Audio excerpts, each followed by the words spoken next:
Hi friends, எல்லோரும் எப்படி இருக்கீங்க? நாங்கள் ரொம்ப நல்லா இருக்கோம். இன்றைக்கி பார்த்திங்கன்னா, நான் காலையில் 4 மணிக்கே எந்திரிச்சிட்டேன். பாப்பாவும் அம்மாவும் நல்லா தூங்கிட்டு இருந்தாங்க. ஏன் இன்றைக்கி நான் 4 மணிக்கு எந்திரிச்சிக்கிறேன்னா ஃப்ரெண்ட்ஸ், இன்றைக்கி செக்கப் இருக்குது எனக்கு. செக்கப் போயிட்டோம் அப்படின்னா நம்ம இன்றைக்கி நேரமாகவே வீட்டுக்கு வந்துடலாம். அது மட்டும் இல்லாமல் காலையில் 6 மணிக்கெலாம் ஒரு சிலர் நோட்டெல்லாம் வச்சுட்டு போயிடுறாங்க. 8 மணிக்கு ஹாஸ்பிட்டல் திறக்கிறதுனால நான் 9 மணி 9:30 ஆயிடுது போகிறதுக்கு. அதனால தான் இன்றைக்கி நேரமாக எந்திரிச்சு சமைச்சு வச்சுட்டு அதுக்கப்புறம் 6 மணிக்கு நம்மளும் போய் நோட்டை வச்சுட்டு வந்துட்டோம்னா 8 மணிக்கு போக கரெக்டாக இருக்கும். 8 மணிக்குள்ளே எல்லா வேலையும் முடிச்சிடலான்னு தான் ஃப்ரெண்ட்ஸ் இன்றைக்கி நான் நேரமாகவே எந்திரிச்சிட்டேன். அதுவும் நேற்று அடித்த மழைக்கு நேற்று போட்ட துணியும் காயவே இல்லை ஃப்ரெண்ட்ஸ், எக்ஸ்ட்ரா நனைஞ்சு போயிடுச்சு.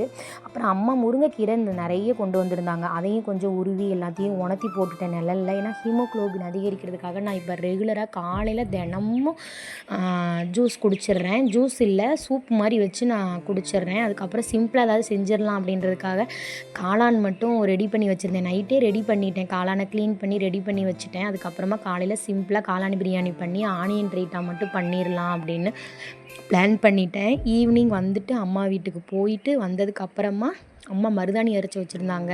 கால் ஃபுல்லாக வெடிப்பாக இருக்கிறதுனால மருதாணி போட்டால் கொஞ்சம் நல்லாயிருக்கு ஃப்ரெண்ட்ஸ். நீங்களும் அதை கண்டிப்பாக ட்ரை பண்ணி பாருங்கள். இன்றைக்கி மினி விலாக் அவ்வளோதான். பிடிச்சிருந்தா ஒரு லைக் பண்ணிவிட்டு சப்ஸ்கிரைப் பண்ணிக்கோங்க.